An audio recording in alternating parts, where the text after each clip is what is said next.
একটা ফানি মজার গল্প শোনাই। গল্পের নাম বুদ্ধিমান গাধা। একদিন এক চাষার গাধা হঠাৎ করে একটা কুয়োয় পড়ে গেল। চাষা খুব চিন্তায় পড়ে গেল। গাধাকে কুয়ো থেকে উঠাবে কিভাবে। চিন্তা করে দেখল গাধাটা অনেক পুরনো, কুয়োটাও শুকিয়ে গেছে।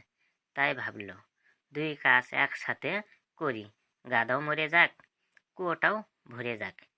সে আশপাশের লোকজনকে ডেকে আনলো। সবাই মিলে কোদাল দিয়ে কুয়োয় মাটি ফেলতে লাগলো। গাধাটা প্রথমে ভয় পেয়ে গেল। ভাবল, আমাকে তো মাটি দিয়ে পুঁতে ফেলা হচ্ছে। কিন্তু কিছুক্ষণ পরে গাধাটা বুঝতে পারল সে মাটি তার পায়ে পড়ছে। সেটা ঝেড়ে ঝেড়ে সে পায়ের নিচে ফেলছে। এভাবে ধীরে ধীরে সে উপরে উঠে আসছে। সবাই অবাক হয়ে দেখল গাধাটা নিজের কুয়োর মুখে এসে উঠে এসেছে।